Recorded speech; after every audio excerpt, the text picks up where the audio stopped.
from the most trusted Oscar punditry sources on YouTube. This is Oscars Mafia with your host, George Aaron.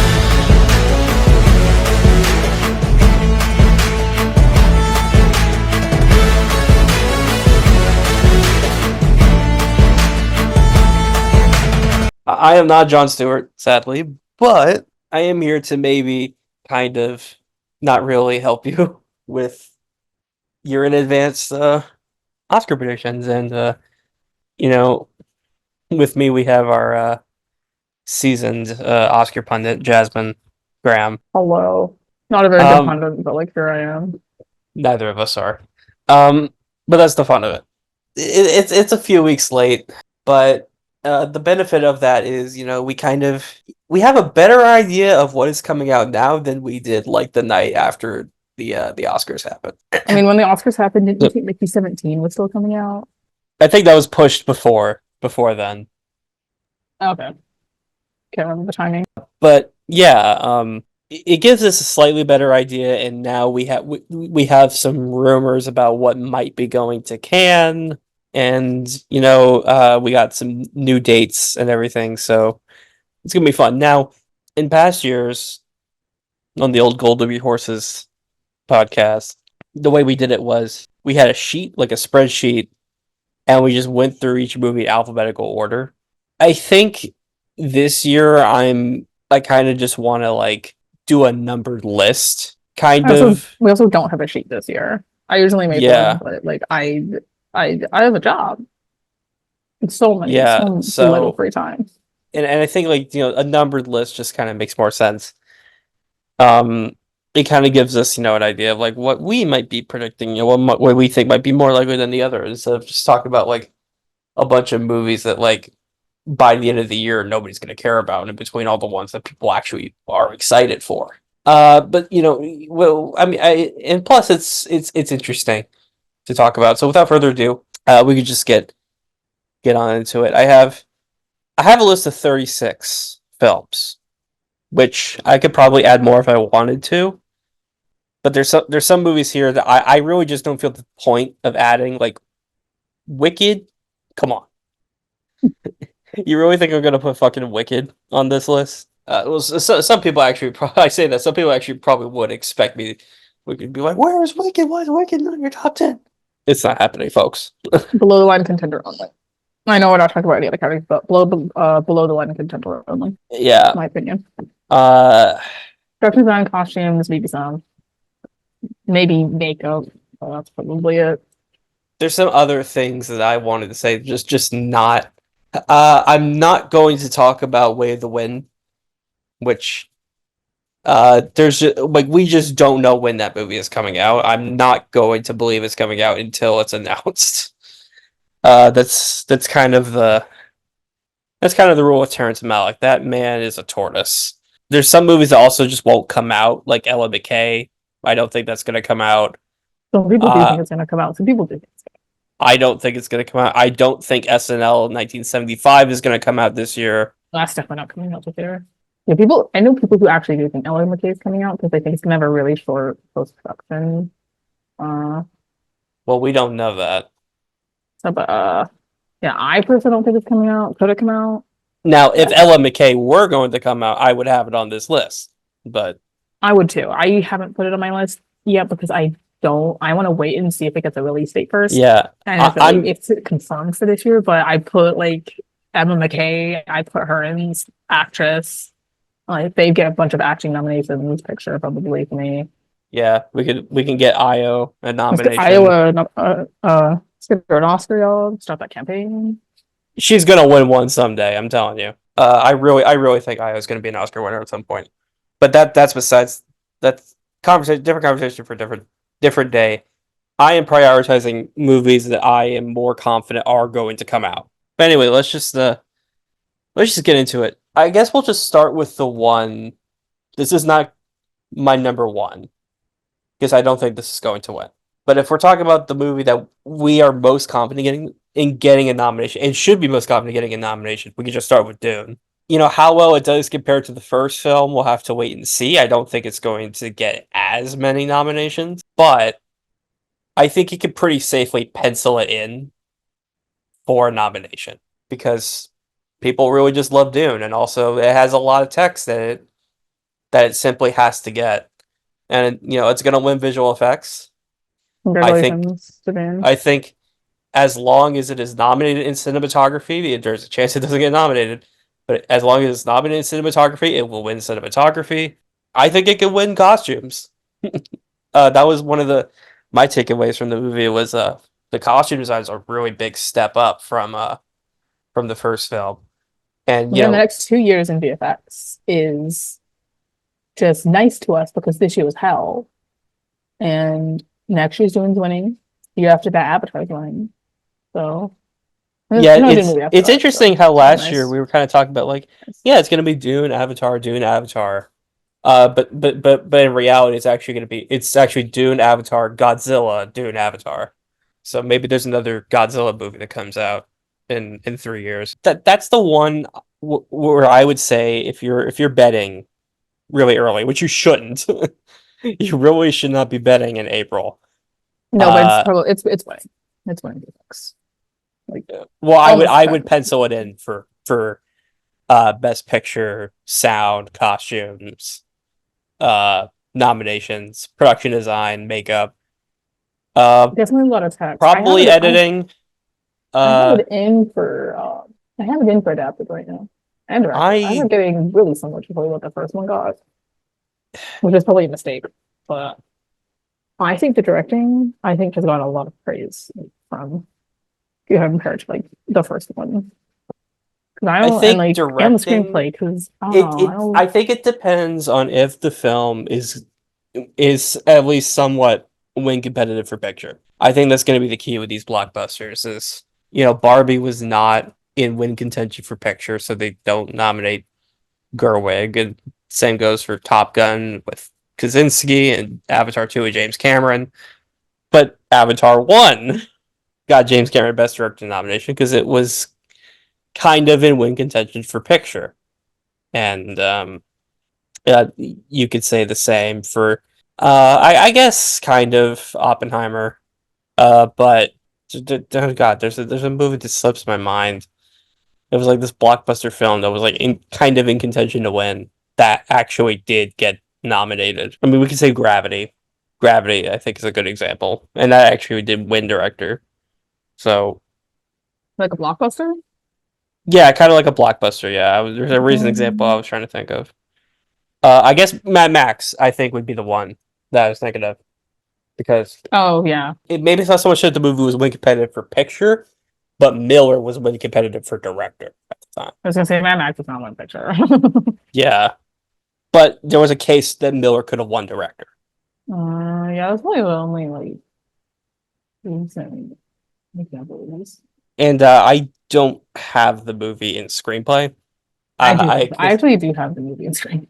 I think there's some other films that we could get to, and I think perhaps the absence of Eric Roth would cap it a little bit because in a way you could argue Eric Roth was part of the reason they took the first movie so seriously. I don't think that's the whole reason. I want to be very clear about that. People like the But screen. I thought people like the screenplay for two though. I mean, they do, but like, there's a lot of people who have criticisms with it, and I've heard some people say like Eric Roth being absent, like that was felt. I think there's just other scripts that I think could fit the bill more, especially as winners. We'll get to that there.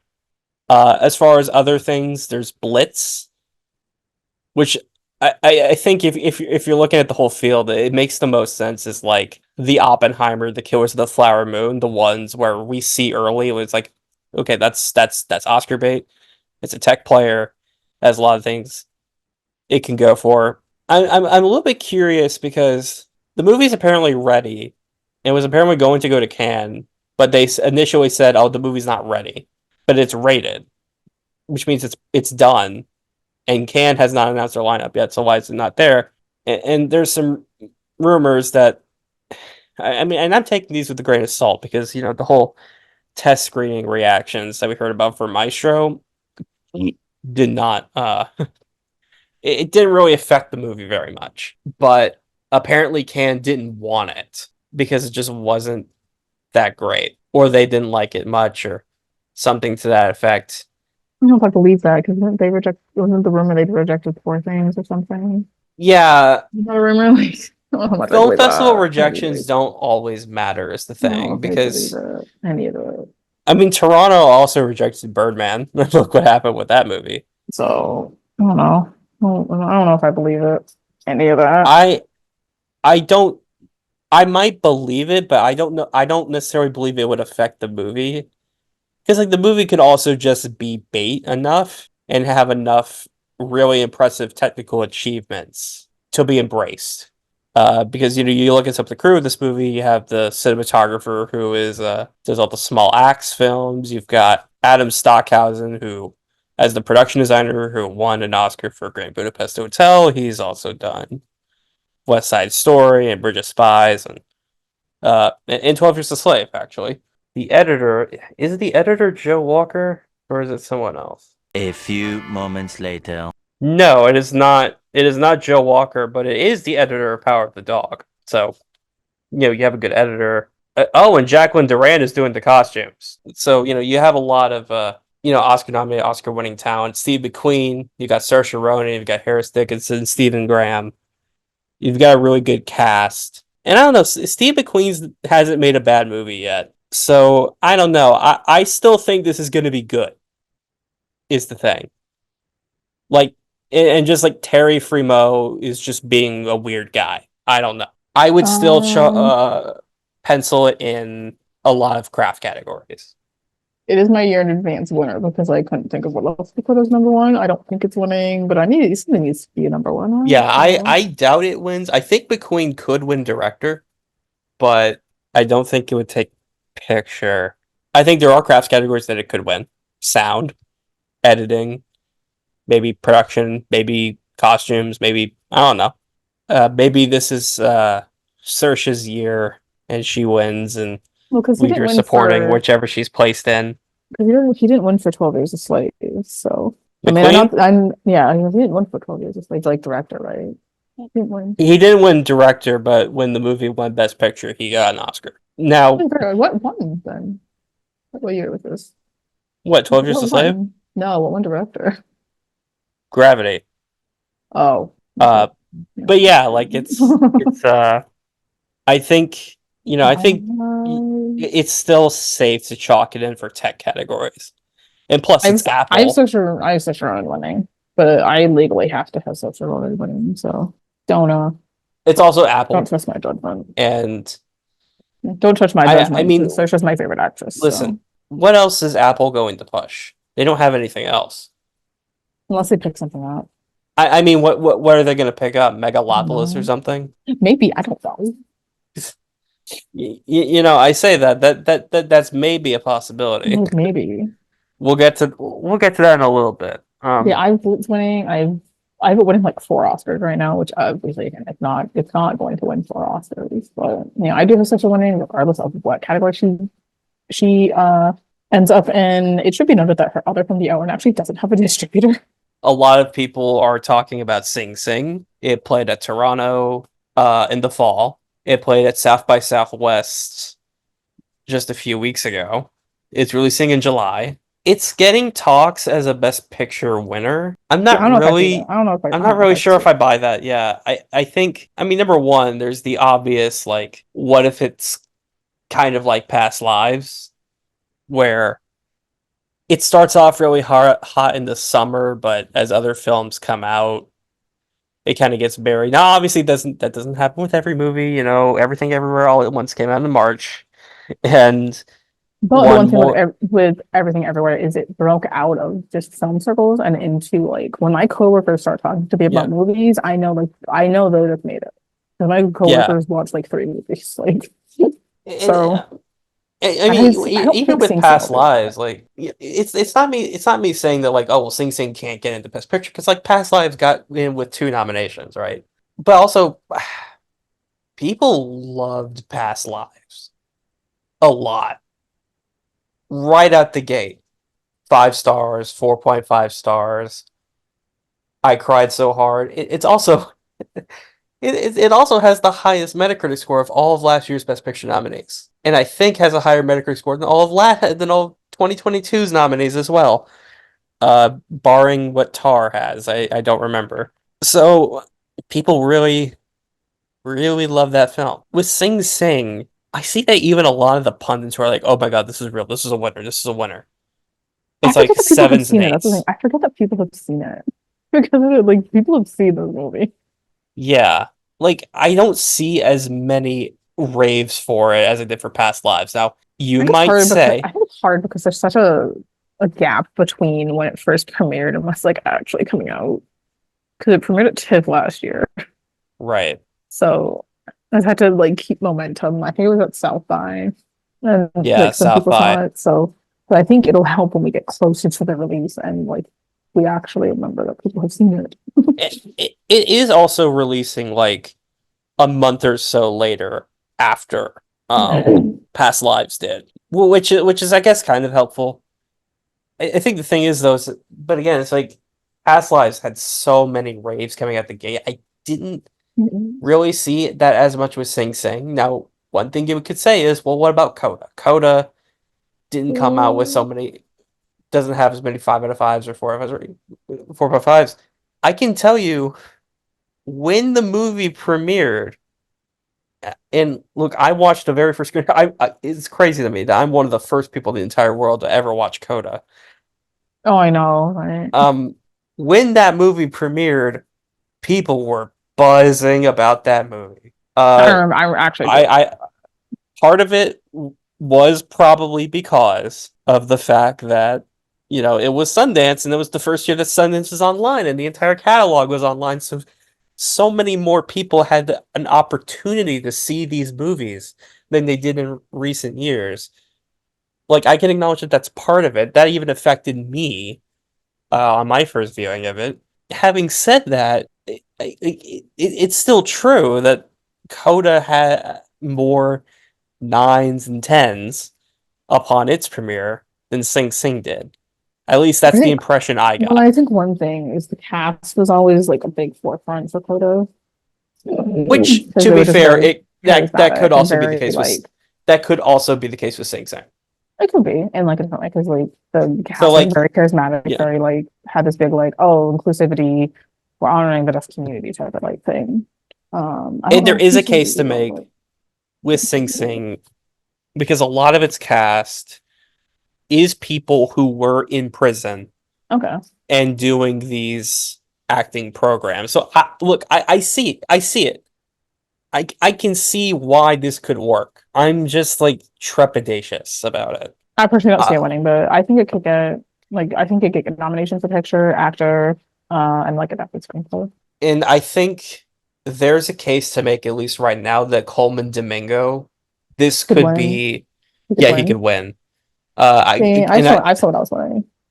He's number two for me though. because I'm well, the thing is, with most of these Best Actor winners, there's like a sense of grandeur, and what I mean by that is it's either the actor being kind of a movie star and giving this bait performance that a lot of people really like, or it's the character they're playing, or sometimes both.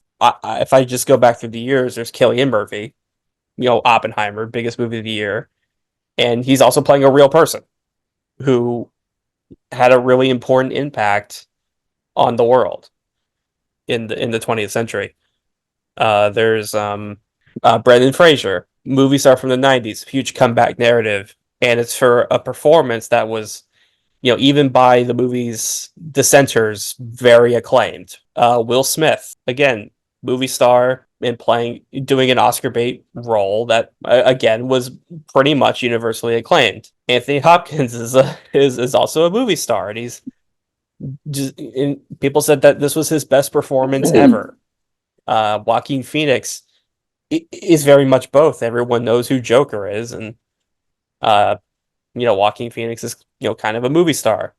Rami Malek, not a movie star, but he was playing Freddie Mercury, and yeah, I think Domingo, he doesn't necessarily have the star power, and no one knows his character. But I think something that could overcome that for him is people have been watching this movie since September, and everyone who sees it has said he's absolutely incredible.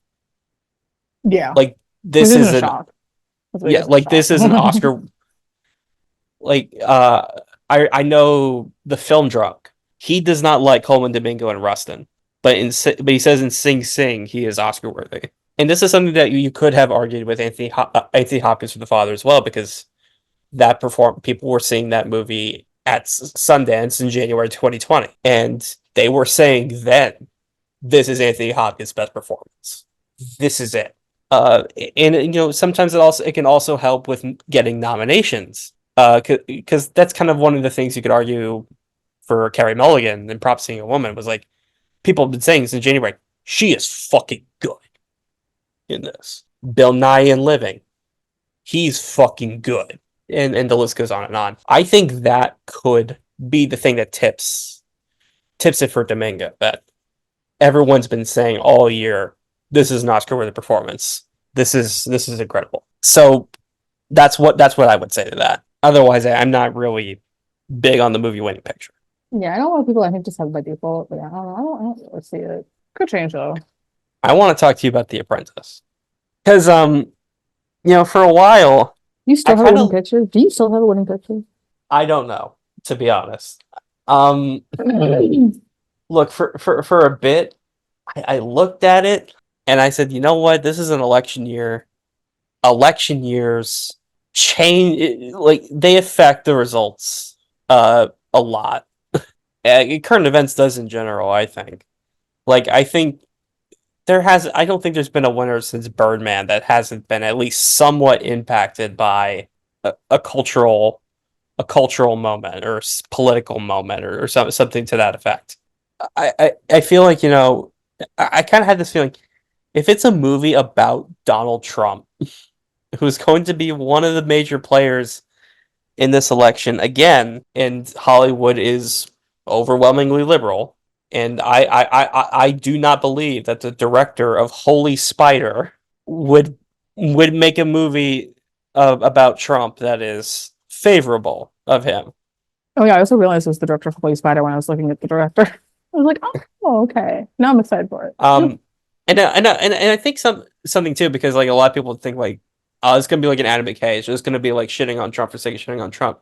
I don't think that's gonna be the case, and the reason I say that is because the writer of this movie is a journalist who has been researching Trump and a lot of other right wing political figures, like just large people who have an influence in the right wing space, and has been kind of like exposing a lot of their misdoings, for lack of a better word, for years.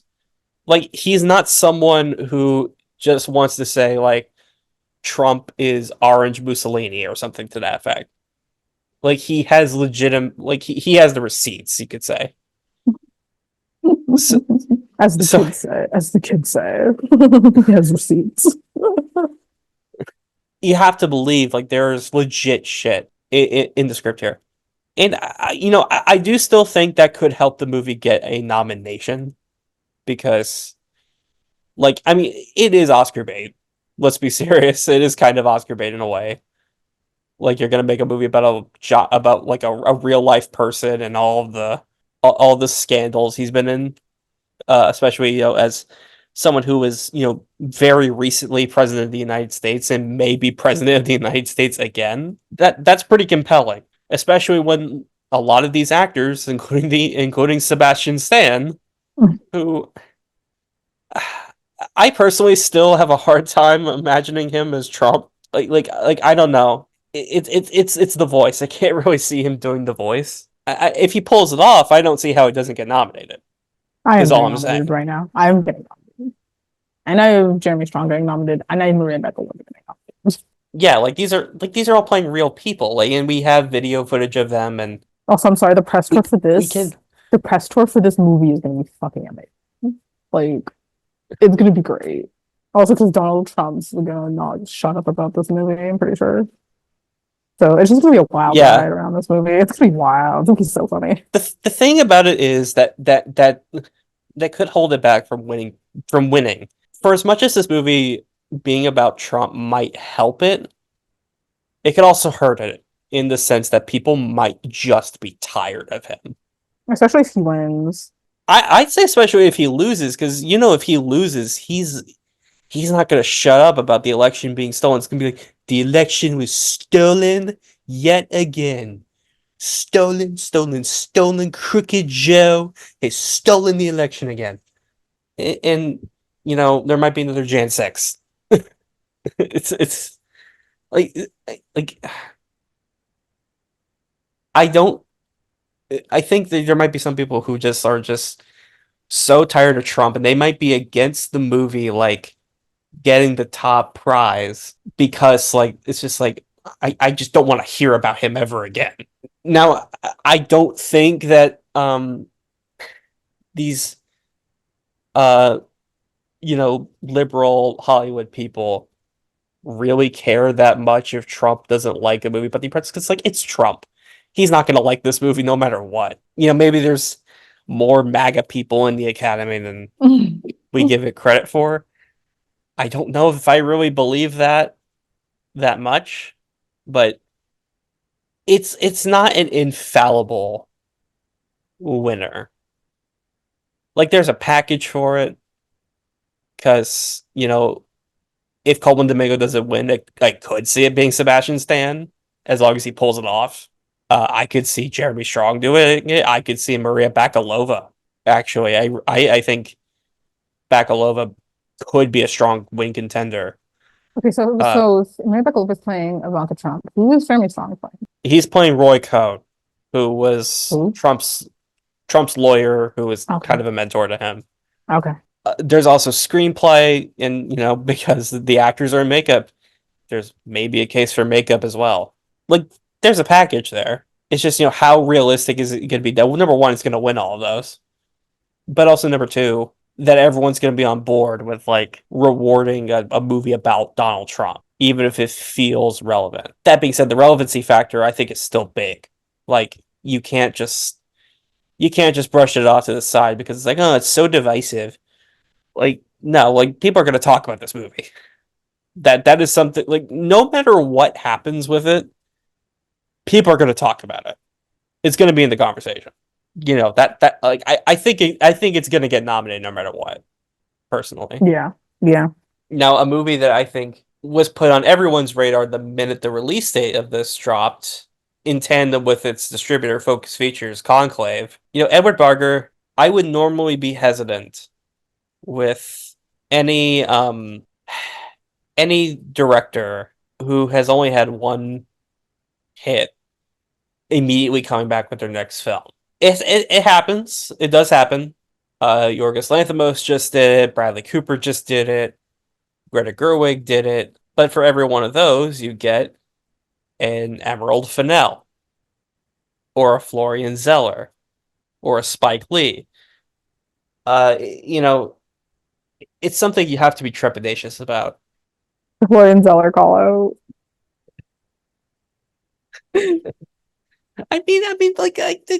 It's true. It's true. But anyway, with Conclave, it's Focus Features. They're a damn good distributor, but they also placed it in early November. Now you tell me, what other reason would they have to place it in early November than they they know that this movie is the real deal? What other reason? Because I can't think of it. I can't think of it. They must know what this movie is. Now, some people are going to say, "Well, it's the writer of the Goldfinch." Okay, sometimes the writer doesn't always matter. You have to look at the studio, the release date, but also let's take a look at the cast. Ray Fiennes, John Lithgow, Isabel Rossellini, Stanley Tucci. It is based on a novel that is acclaimed, and it's a political thriller. It's not a regular thriller; it's a political thriller. The Academy likes a good political thriller sometimes. They do, and the plot does sound kind of Oscar baity, to be perfectly honest. I think Focus sees that, they know that, and they know that they've got this cast and they kind of know, like, yeah, this is going to be it right here. You've got a lot of actors, you've got screenplay, potentially some texts, or texts. What am I saying? Texts, and who knows? Maybe Barger can actually get into director this time. They know what they have, is what I'm going to say. They know exactly what they have. Just put this movie in actor. Thank you for reminding me. And speaking of best actor hype, maybe there's potential for Ray Fiennes to kind of get his due. I'm not saying that's going to happen, but I think that's a possibility. Oh, it's based on the book. Okay. I would picture an actor, and I guess screenplay. Yeah, I don't know. I don't know a lot about this book or this movie. But I plan to read it soon. I have a lot of books I need to get through, but I do plan to read it or listen to the audiobook. It does sound very interesting. I do want to like sit there and read it. That's really interesting. I guess it just depends on how much of like it leans into like the thriller aspect of it. Well, again, it's a political. It's not a thriller like I don't know a lot about the book. oh God, what's a good example? It's not throwing the same way like a Decision to Leave is, I guess. It's a thriller. It's a political thriller. It's a thriller kind of like, I don't know, Mr. Smith Goes to Washington or something like that. It's a really, like, it's not action. It's like theatrical. It's drama. So I think, and again, I think the release date is something to consider. So Looking at the reviews of it on Goodreads, it's got like a 4 out of 5 on Goodreads. So people like it. yeah, I mean, it's acclaimed. So there you go. Now, speaking of books I actually have read or listened to audiobook for, there is a movie that actually is on a lot of people's radars that I think could do really well. The Nickel Boys. I don't know what to do with it. This is a I don't know what to look. Source material, it depends on the movie sometimes, but it is based on a Pulitzer Prize winning book. It's from the same author who wrote the book The Underground Railroad, which was the basis for the Barry Jenkins series. He won the Pulitzer for that too. He's one of only 4 authors to ever win a Pulitzer Prize twice. See, half of one of my friend groups just does not think this movie is a thing. And the other half think it's a thing, and so I don't have it anywhere right now because I don't know what to do with it. Well, here's what I'll say about it, because I listened to the audiobook of it. Number one, it's really fucking good. It's really disturbing. Like, keep that in mind if you decide to read it. But it is really tense and gripping and in a way very emotionally powerful. It's a documentary filmmaker. Right. He was nominated for Hale County this evening, which, I mean, documentary filmmakers turn narrative filmmakers. I was gonna say, I think that's part of my friend's hesitation, because they can be really good and it can turn out really well, or turn into a mess. They could be Naiad. It can be Naiad. It can be awful. I also think there's a chance it could be like a very baby film, but just done just like very poorly, and it's become one of those that's had Oscar bait kind of films. Well, what I'll say is, I watched Hale County this evening, kind of in preparation for this, soft preparation for this. I don't think the director of that film would make something like Naiad. I didn't think the director of Crystal said that shit. So not that Nickel Boys would be shit, but like, what Crystal is. But also, like, I'm also inclined to believe this as I look at the crew. The DP is the DP of the same DP as Alter Rotates Assault, which, even if you don't like that movie, I mean, it's a gorgeous looking film. It's also the editor of Us and Nope. That leads me to believe that this isn't going to be some traditional Oscar bait movie, because, like, you've got a really strong DP. It's not just gonna be shot like a sitcom, and you've got an editor who is gonna do something interesting with the editing. And another thing that is big about it, MGM set them aside. They didn't do well with women talking. We say this, but you know who did the cinematography for Naya, right? Okay, fuck, I forgot Claudio Miranda did. I was just going to say, like, okay, well, all right, time to take Nickel Boys off. Well, what I was saying was, MGM, they didn't do well with Women Talking. They didn't do well with Licorice Pizza, but they did really well with American Fiction. So, that's something that is kind of a wild card. But I think what's more important to me than MGM is Plan B. Dee Gardner, Jeremy Kleiner, Oscar-winning producers for Moonlight and 12 Years a Slave, also nominated for Women Talking, and Vice, and The Big Short, and Tree of Life, and Selma. These guys know how to play ball, is all I'm saying. If they're attached to a movie, it's serious. If you're looking at it from like a perspective of who's attached to it, like I don't know why that wouldn't perk your ears up a little bit. Also it has Aunjanue Ellis Taylor, so it does have an established actress in the cast who could draw some attention to it. I mean, unless it's just so anti-Academy that it just would not translate, I could see it being a big player. I don't know about winning Best Picture, but it could be an adapted win contender if it really does well. No, I think I don't. I'm just. I don't know what to do with this movie. From there's a lot of options you could pick. The Supreme St. Earl's All You Can Eat is my assumed Searchlight movie right now. I don't know what to do with that movie. That also has Aunjanue Ellis Taylor, and it has Uzo Aduba. So there's two. There's two actors who also could draw in a bigger audience. You've got Tina Mabry directing. She's co-writing it with Gina Prince Bythewood, who directed The Woman King. It's based on a book that is acclaimed and seems pretty emotional in a way that I think would be accessible to people. It's probably gonna be kind of play like, because like it's like three lifelong best friends talking about their lives with one another. We might get some flashbacks to certain sequences. I plan to read this. I think this is probably like what I would assume to be Searchlight's contender right now, because I don't know, it just makes the most sense. Like, we're gonna get to the others later. I'm not really feeling them. With this one, I think there's more of an angle. Yeah, I could see SAG Ensemble nominations. I could see a couple actors, screenplay, and it can get picture. Maybe there's a win for one of the actors. I'm looking at such movies. No, I mean, kind of saying that probably isn't happening. Not in picture at least. A Real Pain, I don't think is happening.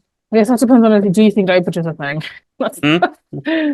Well, we're gonna get to that later. We're gonna get to those later. Oh, it's a horror movie. Never mind. I mean, we'll get to those later, but like I have my reason for doubting them. So I don't know. I think A Real Pain is not a picture player, but it could be a screenplay. And most of these aren't coming out. Complete Unknown's definitely not coming out. So, I don't know what that is. That doesn't seem like a thing. So yeah, it's just a character. Oh, it's not a maybe.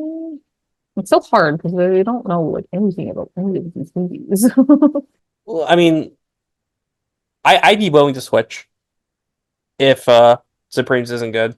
I mean, obviously I would have to be, but yeah. I think it kind of depends on what on Venice. Yeah, because that was the sign for Banshees. That was the sign for Poor Things. It was the Searchlight movie that was in Venice was the movie that they pushed. If in whichever one of Supremes or Night Bitch is in Venice competition, I would probably that would probably be the one that I put my guess behind. Wikipedia account has Supremes as a TV distributed movie. Not well, a distributed movie. That's what we thought about Night Bitch until literally this morning. So, but they do have it as a. So I don't know. Could change, but I don't know what to do with it. It's like 2020 right now. I really don't know what to do with it. All right. Well, for the rest of the list, we have to think about what Cannes is going to do. Now, a couple articles came out recently. Some rumors floating around. The End by director Joshua Oppenheimer, that a lot of people, including myself, were thinking like, oh, this could be the zone of interest, is reportedly not going to Cannes. I don't know if it, maybe it's done and they just want to go to Venice, or maybe it's not quite done, or maybe Cannes didn't want it. I don't know. I don't know what happened. But apparently it's not going to Cannes, which sort of, it sort of dents my theory that maybe that could be the Cannes movie that gets pushed. One movie that I think, could do it. A lot of people are telling me I'm crazy for thinking this, but I do think Honora could pull it off. It's been rumored for cans by a couple of people.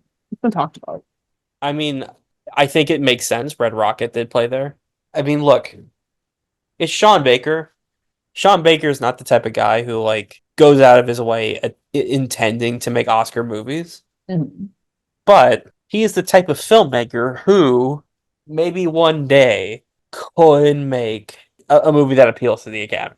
I think I'm still it very hesitant depends on how about he handles that. it. If it's handled like Red Rocket, then no. If it's handled like the Florida Project, though, I think there's an angle to it. And gets one nomination. Well, the reason I compare those two is because the Florida Project was not like a completely all out like I don't know abrasive thing like Red Rocket was. Like it was a movie that had intimacy and heart to it. It wasn't just a flat out comedy like Red Rocket was. Is what I'm trying to say. I think that is how it would need to be handled. Whether or not he will handle it like that, I don't know. Oh, I see the article where you got the can stuff. What an unfortunate source. Unfortunately, I actually do think he's like never super cooperative with with festival stuff, which is unfortunate. I think I don't know. I think it could happen with Nora. Some people are thinking Queer might go. Guadagnino has never been to Cannes, but I don't you see it know, going to Cannes. He goes to Venice because he's Italian. I mean, if the movie's ready, I don't think he's gone to Cannes. and Not in ages. Not I a mean, really listen, long Call Me time. by Your Name didn't go to Venice, like it just went to Did not? Sundance. No, it Oh didn't. It right. did. Oh right. So like, I don't know. It's possible. It's possible this time he decides, you know what, I'm gonna go to Cannes. I'm gonna take this to Cannes. Stupid, stupid movie article. I don't know whether or not I will play there, but we can see. I do think Daniel Craig has, you know, an I've opportunity here I have clear to. picture. I have clear picture of Daniel Craig when it was happening. I mean, it's not that impossible. I do think it could be a breakout for Daniel Craig. It's based on a popular book, just like Call Me by Your Name was. So who knows? Then there's Megalopolis, which No one knows what that movie. No one knows what that the fuck that movie is doing. I'm sure people are already typing in the comments. Where's Megalopolis? Where's Megalopolis? Along with another film we're gonna get to later. Where's No one knows. Megalopolis? Where's Megalopolis? No one has any idea I have what no fucking clue Megalopolis is what's doing. happening with this No movie. one knows. The movie doesn't Like, have a distributor yet. well, and then there's the reactions from the screening that happened last week, which I don't know. In case you missed it, last Thursday there was a giant screening in Los Angeles where a bunch of people in the industry saw the film, including a lot of distributors. Some of the reporting there was like, "Oh my God, it's so epic and amazing," and everyone loved it. Standing ovation for Coppola. And then there was another report that was like, people didn't really like it, and it was confusing, and they gave him respectable applause, but no standing ovation. There's some things that some people have reported about a scene with John Voight and Aubrey Plaza, which uh if it's like the version that's apparently in the old script from the 80s, involves a bow and arrow. Not gonna say what that is. I don't want to get my channel taken down. I don't know what's gonna happen. I really seriously don't. I don't even know those. I mean, look, can it like is it gonna be in contention for tech nominations? Yeah, probably. Like, you probably should put it in for costume design and production design at least, maybe cinematography. But is it gonna be like a 12 nomination movie or something? Like it just no one knows what's happening with it. Nobody knows. It could be something. It could also maybe be Bardo. So I don't know. It's gonna be talked about, but I'm not sure if this is the contender that some people are imagining it to be, or even want it to be. This is editing George here coming here. I also wanted to point out we got some more information about the film today, and apparently the big studios don't know what the hell to do with it. because it's just so out there and strange compared to like other blockbuster films. Apparently, Coppola wants a $100 million marketing budget for this film, which uh, good luck with that. That's all I have to say. Uh, this kind of seems like a disaster, and I'm probably going to take it out of every category. Yeah, I'm not feeling too great about this. Jumping in here again to say that Megalopolis just got confirmed for a Cannes competition slotting all the trades. So now I have no ungodly idea what to do with this movie Lamau. So I don't know about Megalopolis. The one I keep coming back to, though, and then a lot of people are going to tell me this is wrong. This is kind of what I have in as a placeholder. But I have Emmanuel from Audrey Diwan, So yeah, Golden Lion winner for Happening, which is one of the best movies of 2022. And both yes, I of the consider it a articles with 2022 the Rumi, movie. I mean Rumi. So again, take it with a grain of salt. But like, Says it's still another, editing. but another article, both say it's not done, but it apparently has been screened. People. So like, I mean, look, Apocalypse Now did win the Palme d'Or as a working cut, as a working cut. So I don't know. Maybe it's possible. maybe, I mean, it's definitely going to Venice. Would be my guess, but It's yeah, Cannes or it's Venice. kind of Venice. It's one of those. It's just I don't know. It's Neon. Noemi Merla is in it. Naomi Watts is in it. Yeah, it's apparently not. It's editing still, so I don't know. If it's not in Cannes, Also, I think the then rumor like I is, don't know what I'm gonna do. well, I think, and the rumor is that it's going competition or nothing. That's what it wants. It wants Right. to go strictly competition. It will not put Which, to be honest, I don't see why it wouldn't get in competition. Like, I mean, she's a Golden Lion winner. Like, yeah, but yeah, that's the rumor is if that it wants to go if it's competition or going, like nothing. they would invite her to competition. No, yeah, Is what I'm saying. yeah. That's one of the articles says is it does want to go competition or like, The thing about it is to me though, and then it was definitely going to Venice because Venice would and definitely get her. like a lot of people are gonna say, yeah, but like, isn't that movie like isn't that like based on a very sexual book, and it's based on like a porno? Here's the thing about it. Yeah, the book was very controversial, but the angle with this is Audrey Diwan, I don't believe is a director who is just going to shoot porn for the sake of it being porn. Considering our last movie is about abortion, I would hope not. I just don't think that's the type of director she is. Maybe I'm wrong. Maybe this movie is, just really, really explicit for no other reason. But I don't believe that. Which would be quite the turn from her, I would say. I think would be quite a turn. I think she's going to change this in a way that would make for a more feminist story I mean, and even kind of think reclaim it in that way. And even for if she Happening, does that successfully, then I could see this movie working for people and be like, oh, this is a really interesting interpretation of that, and then it catches on, and then boom, it gets picture director adapted screenplay. because I thought the way that she directed like Happening was very like tasteful. Because that shows the abortion, right? It's like a scene of Yeah. like getting the abortion. It was very tasteful. Like so again, considering her last movie is about abortion, I feel like she's not just gonna go like shoot like a fucking porn or something. See, you get it. You get it. It would be quite a turn in directing styles. I just don't think that she's gonna make I mean, could like she? Yeah, Deep Throat or something. like could I she? just don't believe that. Yeah, like I could she? Yeah, like of course, the movie could be awful and like exploitive and like shit, but like Yeah. I just don't believe it. I just don't believe that's going to be the case. And who knows? Maybe the movie's maybe that is it's the case that it is more feminist, and the movie's still too explicit. But at the same time, Poor Things has so much nudity, so much sex, and that just won 4 Oscars.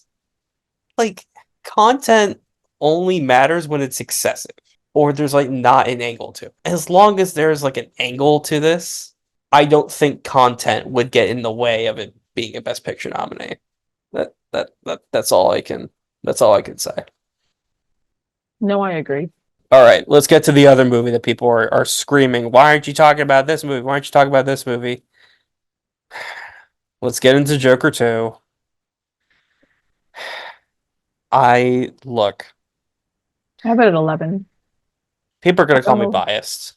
They're gonna call me biased because, like, I said in the Discord server, that audio that they released for the movie, I'm sorry, that was so fucking cringe. I don't know what you're talking about. He, No idea what you're talking about. I, they released like an audio clip of Lady Gaga as Harley Quinn saying, Yeah. "You can do anything you want, you No, I'm. Joker," or something to that effect. Like, yeah, God, it was so Oh, bad. I am not excited for this. I have it at Uh, 11. I thought the first one was okay. This one just seems like really cringe to me. I am not like I'm not into this. I have it at People are gonna 11. call me biased when I say that So, I think this movie's potential is being pretty overestimated. I mean, I think it could happen. I just the movie. I think me and my friends talked about this. The movie needs to be like critically acclaimed. It cannot be anything else other than critically acclaimed to get the best picture. Like the movie needs like a 90 on like Metacritic. Like Well, here's what I'm gonna. it can't have like mid reviews and still get in. It needs very good reviews. Is what we all said. I mean, look, I know what people are gonna say. They're gonna say like, but it's gonna be so different from the first movie. Yeah, that's true. The first movie was able to get in with like mid reviews. Maybe we could just capture that zeitgeist again. The thing about it is, I think some people are gonna be hyped for this movie for all the wrong reasons. Like the Joker fanboys who love the first movie The Lady Gaga fans. are going to come into this with all the wrong expectations, and they're gonna go after it. And they're gonna turn on it. And look, we saw what happened with Greatest Beer Run Ever when it premiered at 10. Because Green Book, even though that movie it's like a 60 something on Metacritic, critics put out the hit on Greatest Beer Run Ever. It's in like the 30s on Metacritic. Next Goal Wins, Next Goal Wins was like, high 50s, or Jojo Rabbit was high 50s, but then Next Goal Wins is in the 40s. I think Joker 2 is going to have a similar thing where, like, it already, like, the first one didn't have great reviews, but, like, some critics might feel like, well, we didn't go hard enough, and they're going to have the knives out for it, and they're going to, say, like, this movie is terrible, and it's not going to get good reviews. I think people need to be prepared for that situation where it gets screened and critics are just like, we didn't go hard enough on the first one. Or maybe they just genuinely think it's a bad movie and they review bomb it, basically. Now, I'm saying this as someone who does not like what he's seen so far with it. I do not like it already. It's so bad. But I don't know. I think when people talk about like it's gonna get the same nominations as the first one, now this time like Lady Gaga is gonna win Best Actress. It's like calm the fuck down, please. I don't think that's happening. I just don't. Now, maybe it still gets in because, kind of like what happened with Avatar, what happened with Maestro, we downplay it for a lot of the year until people see it and it's just like, oh well, I guess this is undeniable. I think Joker's a little bit more vulnerable to that, to not being that than those other two films were. But I have it at 10 for the sole purpose that, like, what if it really is just that much of a sensation all over again? But I don't think that's going to be the case. I think I just don't see how this does as well as the first. If I don't think Dune is going to do as well as the first movie did, then I don't see how this movie would. All right. Anyway, that's my tangent on it. Yeah, no, I agree. I don't know what to do with it. It's like a mystery to me. Now, a movie that maybe I should have in my top 10, but I currently don't, is The Piano Lesson. It's I don't have it in my the, 10, but I have it in acting. it's the new August Wilson play adaptation. Samuel L. Jackson is in it. John David Washington, Danielle Deadweiler. It's directed by Malcolm Washington, It's a whole family affair for the Washington, actually, as I discovered. and of course Denzel is producing it. I look, I mean, Fences got in, but Ma Rainey didn't. So really, I don't know if this movie would make picture. Acting, I mean, I think there's a lot of that. Screenplay, I think that depends on picture. If it gets to the picture, I think it would get screenplay. If it misses picture, then I don't think it would get screenplay. One thing about this is apparently this cast on Broadway, that production, the actors were acclaimed. The show itself was not as acclaimed. So I'm not sure if this is going to be like the big thing, but a lot of people are talking about this could be Samuel L. Jackson's time. I don't know what the role is like. I haven't seen the play. I haven't read the play. Yeah, I don't know anything about it either. I think, maybe Samuel Jackson could win, and maybe that could carry it in. It is also Netflix, and we don't know what else Netflix has, so we'll have to Hopefully see. better than last year.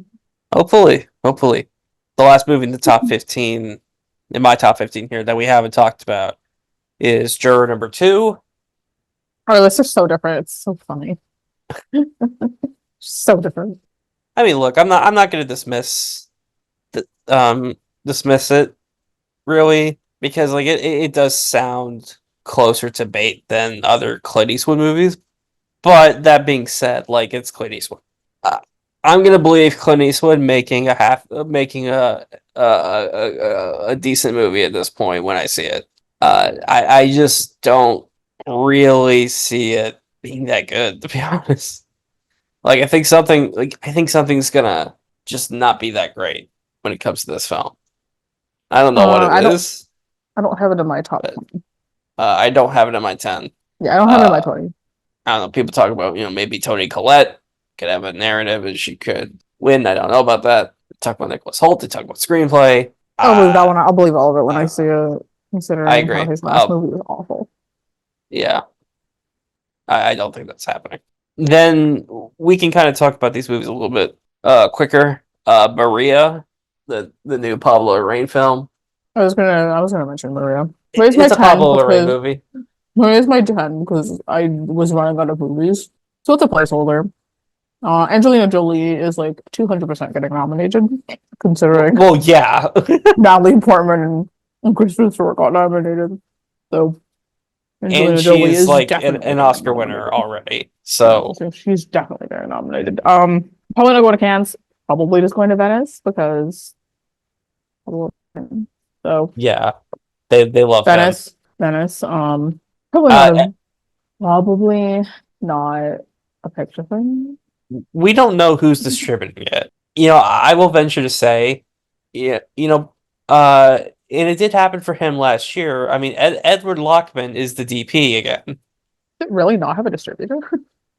I don't think so. Edward Lockman is the DP, so he could be a player. Jacqueline Durant is not doing the costumes like she did for Spencer. It's somebody else. And Interesting. I think it's the same production designer as Spencer. But one thing that is concerning to me is it is the same writer as I was Spencer. gonna Stephen Knight. And I don't think there's a picture thing. I mean, Jackie and Spencer want picture things. But it's nomination hall dependent on whether it's a Jackie or a Spencer. unless this is his most normal quote unquote movie, and I guess it also doesn't necessarily have the fact where it's like one reason that like Jackie and Spencer didn't do as well as they were about more famous people than the woman Angelina Jolie is playing. Like people know Jackie Kennedy, they know Princess Diana. I would say more famous. I would And- say more well known to the general public. I think would be maybe better word. I mean, they're she's both famous because like Maria, who she's playing, is famous, but probably not as well known to your everyday audience, the normal audience. Yeah, I guess so. Especially, I guess, like fair water. I mean, with famous, I also kind of mean iconic, and Jackie Kennedy and Diana Spencer are certainly iconic. Yeah, they were playing very, very well known people. Especially I guess Jackie Kennedy more to American audiences because I don't fucking know who Jackie Kennedy is. But like Princess Diana, Everyone knows obviously. who Princess Diana is too. Like everyone knows who Princess Diana is. Like Yeah, if you're not American, you probably don't really know a whole lot about Jackie Kennedy. yeah, But yeah, everyone knows who Diana is. But that's probably the only like major disadvantage this movie has. It is someone who's not super well known to like your everyday person. At the same time, maybe that is what helps it because, like, you could say that like the depiction of like people were like, oh my god, how could they depict Jackie Kennedy like this? How could they Yeah. depict Princess Diana like this with this figure? I mean, people in Europe know who she is, and I don't I was think gonna say, I think Europeans would have she's as big of an issue with the depiction I was gonna necessarily. say she's kind of known in Europe, I'm pretty sure. Yeah, in Europe, yeah, like I don't know if European audiences will have as big of an issue with it, but in America, I don't necessarily think that'd be an issue.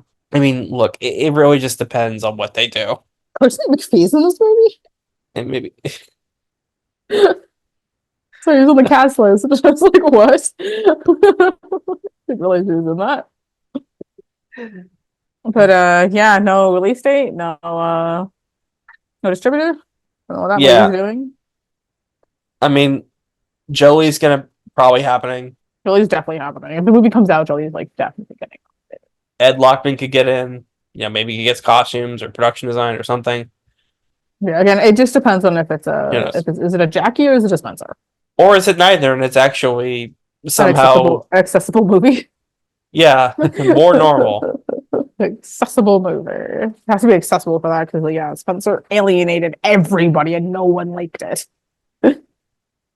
Well, except me. Except the acting branch of the Academy, apparently. Yes, Yeah. there's Maria. There's a couple more A24 films here. Mother Mary by David Lowery. I have Mother Marian. My picture on it. I think David Lowery is a film like Sean Baker as a filmmaker who I could see making a movie that appeals to Oscar voters at some point. I don't know if it's with this one. I mean, I don't think it's gonna be another Green Knight. So I don't okay, either, but like just based off the premise, it just doesn't seem like it could it's gonna be, also be a like the Green movie Knight. that really only appeals to like Twitter letterboxed. That's fair enough. I have it in picture, and actor and supporting actress right now. It does seem like a Twitter letterbox thing, but like because like Charlie XCX and Jack Antonoff are doing the music. Oh yeah, I saw that. Hunter Schafer is also in it. So it's definitely going to be a movie that appeals to very online people. I think the premise sounds really interesting. I have it in for now. I have it at 6 right now. And I have Anne Hathaway and Lita Michaela Cole supporting, even though we don't know what roles they are. People said that Anne Hathaway might go lead because if they're co-leads, because she's like the bigger name. So that's what a couple people speculated to me. So I just put Hathaway in lead because maybe there is an angle to it to where it's like it is just that good and it isn't like totally alienating to all ass Oscar voters. But I don't know. I don't know. Like it depends on what it is. I guess. There's also Bird by Andrea Arnold, who I guess it's not officially A24 yet. I like I said, like, oh, I got a couple A24 movies here. It's not officially A24, but it is funded by a company that A24 works with a lot. So that makes it, big for a potential A24 acquisition. As I said, it's Andrea Arnold, director of Fish Tank and American Honey. Barry Keoghan is in it. Franz Rogowski is in it. The on-set images show Barry Keoghan covered in tattoos, riding a motorcycle. And there's nothing else known about this movie. Yeah, we don't really know anything about it. It's probably going to Cannes. I mean, I'm excited for it. I'm excited for it. American Honey is great. I haven't seen her movie. I actually haven't seen any of her movies. I like Barry Keoghan, and I really liked Franz Rogowski in Passages. I thought he was fantastic. It's just, I don't know. I mean, Andrea Arnold did win an Oscar for a short film, so she could come back. Like, there's a chance that she could just come back. I mean, who knows if it's for this movie or if it's for something different. She's not necessarily the type of filmmaker who tries to win. Yeah. I think all the other rumored movies for Can. Kind of Kindness is like 100% going to Can. Like, no doubt about that. Well, I guess that could transition us into the Searchlight films that we have here. I mean, Kinds of Kindness is kind of soft confirmed for Cannes. That movie also has Hunter Schafer along with Emma Stone, Jesse Plemons, Hong Chow, Like a Margaret million people in Qualley. it. I mean, like it's like Uh, a million people in this movie. I mean, look, Yorgos Lanthimos coming off Poor Things for Oscars, probably the runner-up for Best Picture. It is not written by Tony McNamara. No, it's That's written what by else. Yorgos. I think it's written by Yorgos. It's Yorgos and the other writer who did The Lobster and Which to be fair, did Killing the get Secretary. a screenplay nomination, and It did, but that's when like, I think its chances end. I think I think it's strictly a screenplay thing.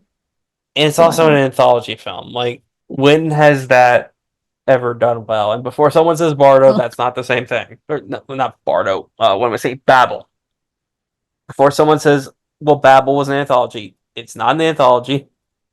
It's multiple different storylines. It's one storyline from the perspective of multiple characters. You know, like I don't think it's a picture thing. I think it's like a screenplay thing.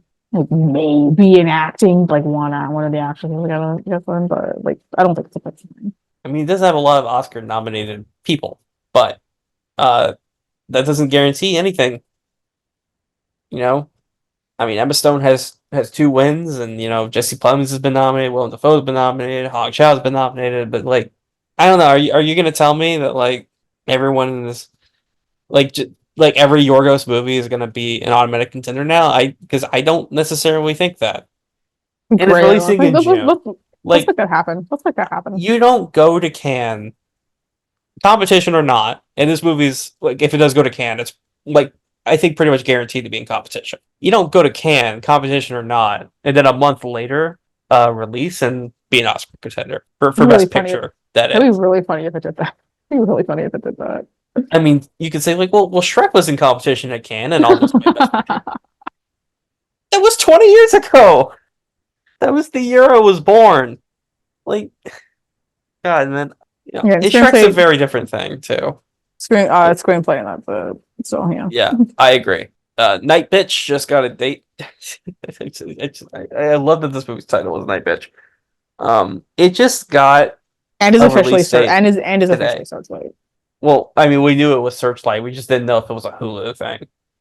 December 6th. It's kind of being described as a horror from the looks of it. That's why I was like, oh, never mind. I mean, look, as I said with Supremes, it's going to depend on Venice. If Night Bitch shows up in competition at Venice, which maybe that's not impossible because Marielle Heller has had some films that have gotten traction on the festival circuit. So I don't know, maybe she could get this competition slot in Venice. If that happens, I would probably put it in because it's like, okay, well that tells me what they're prioritizing. They did this with Banshees. They did this with Poor Things. There also was a rumor that last year the movie was supposed to go to TIFF and Amy Adams was supposed to receive the tribute award for actress. However, they pulled it because of the strikes. Now it's coming out this year with no strikes. We don't know if it's Venice or not. Probably will do TIFF, and maybe she gets the tribute award this year. But like, I don't know how to judge this based on what it is. I'm not gonna be one of the guys who's like, oh, well, it's just too weird because I don't like. I think after Everything Everywhere won Best Picture, I think any argument about it being too weird, it just doesn't stand on its own anymore. It has like, if it's too weird and it really alienates people, then like, yeah, it's a problem. But if it's weird aesthetically, but it still can connect with people and impress people in a way, then like, I don't think that matters. It really just depends on whether Night Bitch resonates with people despite its bizarre nature, is what I'm trying to say. Yeah, I don't know. I don't know if I see it being a thing, but it is a good release date. It does have a good, like, the It's a release really good date release date. is something to consider, especially if it does show up in Venice. And then there's A Real Pain, which, I mean, we've seen it. I still don't see it as an Oscar thing, or not a picture thing. I see it as I've been in screenplay, And I think it could be an acting thing. I don't know if I see picture. Like, I don't really see it either. Like, it has a late October release date, which I like. Yeah, I know it's something to think about. I guess because I don't. actually seen this, it's just not vibes to me. Like, let's just say Yeah, like I don't know. It just vibes. it seems kind of like it's a good it's a really good movie. I think it's a great movie. I think it's a good movie. I But don't love it as much as everyone else, but I think it is quite I good. I don't know. It's kind of slight for Oscar winners, I think. Again, And that's not my opinion. screenplay contender. It can be a screenplay contender. I think maybe we can give Kieran Culkin a push for supporting actor, but picture, I don't know. Maybe I have to I watch think the it's movie again. I don't know. I think it's just like it has performances, it has a screenplay, which in theory should be enough, but it's not a film that to me really screams Oscars. Like Yeah, no, I I don't feel know. that. Yeah. It's not like a overtly impactful film, I guess is the point. I don't know. The only way I could see this really being their picture push is if everything else flops. Like Night Bitch doesn't work, Supremes doesn't work, Kinds of Kindness doesn't work. That's the only way I can see it. Otherwise, I just don't buy it. I don't know what to tell you. Yeah, no, I don't buy it. No, it's a picture thing. This is acting and screenplay. Gladiator 2, I think there can only be so many Best Picture sequels in the lineup. I have it at 19. I just don't see it. Like, you could say, like, oh, maybe Paul Mescal, maybe Denzel. Like, you probably have to put in some craft categories. Yeah, I think you got craft. Just, I will believe Ridley Scott From a legacy. making an Oscar contend a Best Picture player when I see it. I just don't see Ridley Scott making a big Oscar player ever again. And You yeah, sound like no, Napoleon, Adriano. 3 nominations. Wasn't close to picture. You sound like Adriano. Maybe he's right then. I want the The movie to be. his I hope the movie is good. That's all I'll say. I hope the movie's good. I'm not gonna go into it hating it because I love the first one. So I also don't know why there's a sequel to this movie at the first place, but here we are. Speaking of Paul Mescal, The History of Sound. Oh my god, I forgot about that movie. That coming out uh, this year? I don't know. That's why it's lower. If we knew for sure it was going to come out, I would have it probably a little bit higher. Probably not too much higher, but I would have it a little bit higher. Oh my god, there's the cars in this. So It's going to be Twitter Letterbox's wow, favorite thing. I'm like, Twitter's gonna love this. It does sound like more bait than some of the things either of these two have done recently. But like again, I don't know if it's actually something or if it's just, people online wanting this to happen, trying to manifest this. It is the director of Living, I was gonna say I just noticed. so they're that's not nothing, It's really not nothing. I wouldn't dismiss it outright, but yeah, I don't know. The actor with Andre Holland from the director of Anomalisa, who is not Charlie Kaufman. I'm very excited for this movie. I think it sounds really cool. Oscar thing, I don't know. I think the plot sounds interesting. I like the actors in it. I like the director behind it. Perfume Genius is apparently doing the score. I've heard of That's gonna them. be that's gonna be I've really heard of them. interesting to. That's gonna be really interesting to hear. But this sounds like something that, like, I don't know that Neon is thinking of this as a picture play.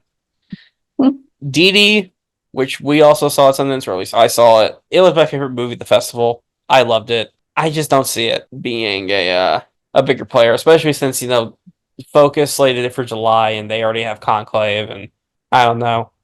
I mean, I think Sean Wong will have a Best Picture nominee someday. I think he'll have his Barry Jenkins moment at some point, but I don't think it's gonna be for this. Nosferatu. A lot of people are hoping about this one. I just don't know. I mean, it's Robert Eggers. There's only so much we could expect from this Yeah, movie. there's only so much you can do with it. Yeah, it's Makeup, Robert Eggers. I could probably buy makeup if they bite on it. I just I'm sorry, I just don't see it. Again, Conclave that has a better date, and they're showing what what they want to do with it. The Outrun, that's Saoirse Ronan's other big movie this year, played at Sundance. The movie's apparently kind of mid, The or movie's maybe, made, she's great. Movie doesn't have a yeah. distributor, which is the big issue. I would So, not put this close to picture. no, Actress, I if think, if it gets a good distributor, it's like actress or bust. That's it. yeah, And if it does get a good, let's say like if SPC picks it up, what Saoirse would like definitely run supporting for Blitz then because they would do a push for her for yeah, actress yeah. for sure. If Sony Pictures Classics picks it up, then she's in probably. Yeah, watch out, like So that's something to consider. because that girl is winning an Oscar one day. It's not an if, it is when.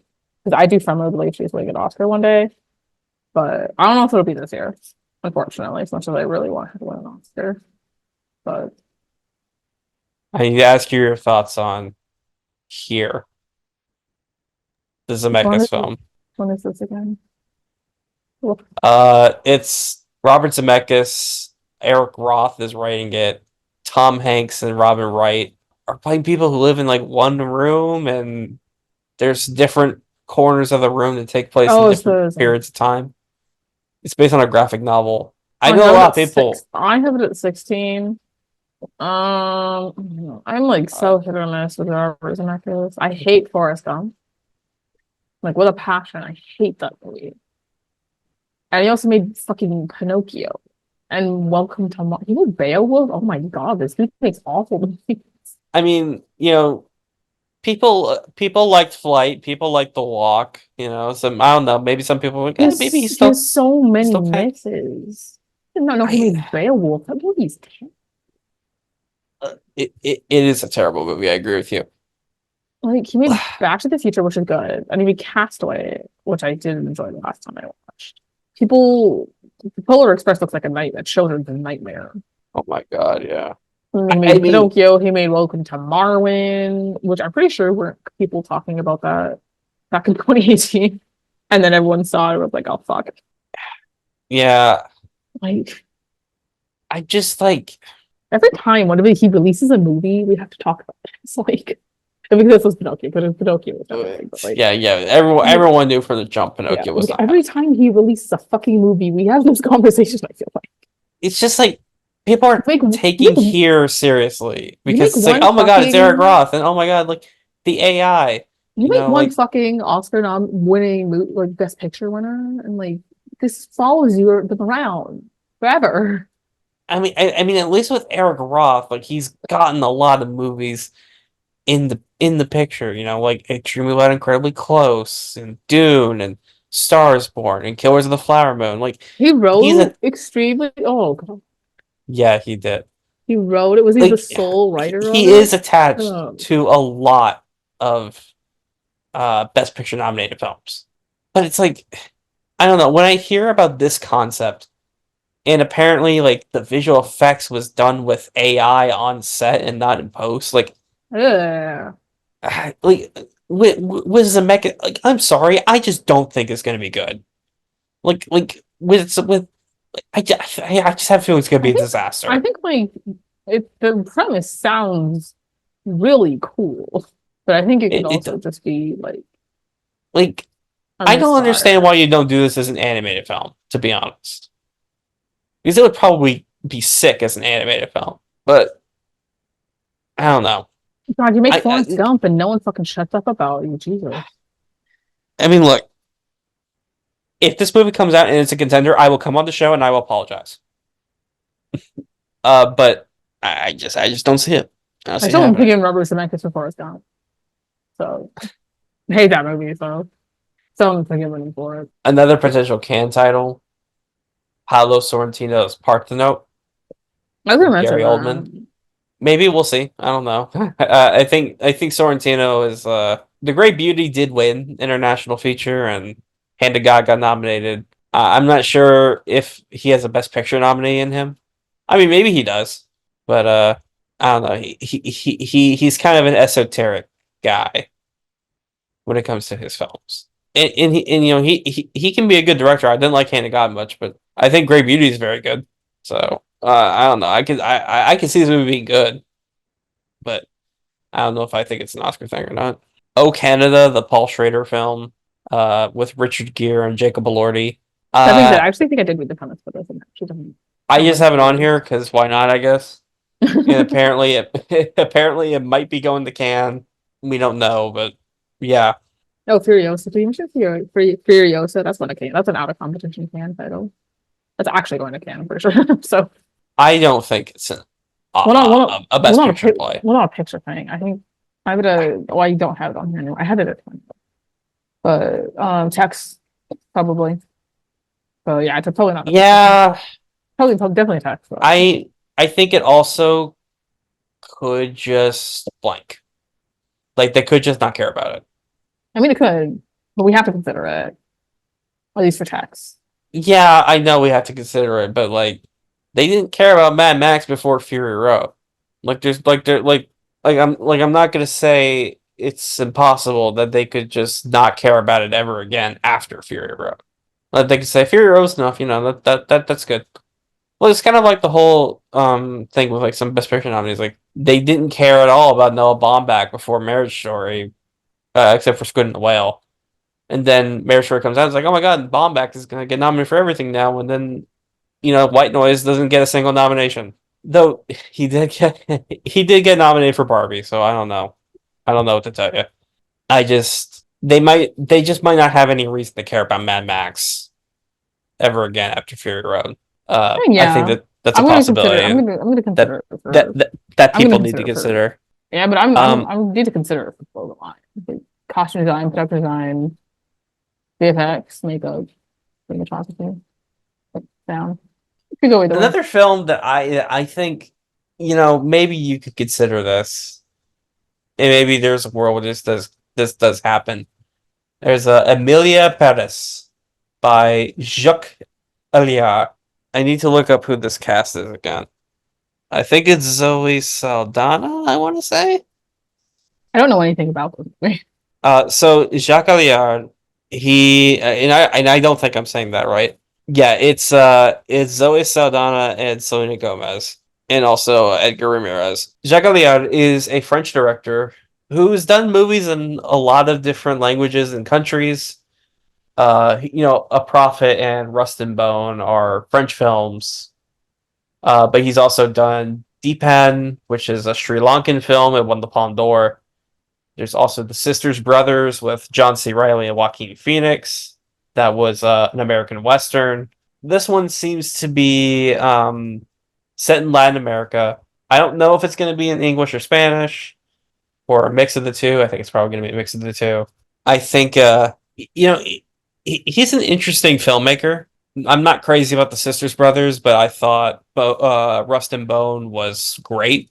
I don't know if I could see a Best Picture nominee happening for him, but I think there's more going on with him as a director than a lot of these other people who have films that are like people are like, oh my god, like this is like a biopic movie, like this could be a big thing. Like if this, like, I don't know. I think this movie has more going for it than Lee does. Which, granted, people saw Lee already. So, we kind of know that that's not really, that big. I have to talk about that movie. Not about that movie. I don't know. I think they might be cooking with this one. Is what I'm gonna say. We Live in Time. That's the John Crowley one with a lot of people. Andrew Garfield. I see. Not for picture, but they brought it up for acting. What they brought it up for, actually. Let me look, because I people want to talk about the writer of Conclave not being a good writer or having written, The Goldfinch or whatever. Let me tell you what this guy, the writer of We Live in Time, has written. So he did this movie, Last Letter from Your Lover, which I think might be a teen movie on Netflix. I've never seen. I've heard of this. I've heard of it. Wait, maybe. Actually, wait, hold on. Maybe I'm morbing. Because it has Shailene Woodley, Joe Alwyn, and Felicity Jones. And it's directed by Augustine Frizzell. I've heard of this. Yeah, I've heard of this movie. It's a Netflix movie, but like I don't know. I look at it. Oh wait, no, it's TVMA. Okay, so I am morbing. It's not a Netflix teen movie. Yeah, but Um, I've but heard it's very mid, so it has a 57 on Metacritic. He created a mini series called Wanderlust with Toni Collette and Emma Darcy. he hasn't run a good movie yet. Never heard of it. What the hell was the sense of an ending? I've never heard of this. Jim Broadbent, Charlotte Rampling, Michelle Dockery, Yeah, it's gonna be shit. Good to know. Cool. Emily Mortimer, 61 on Metacritic.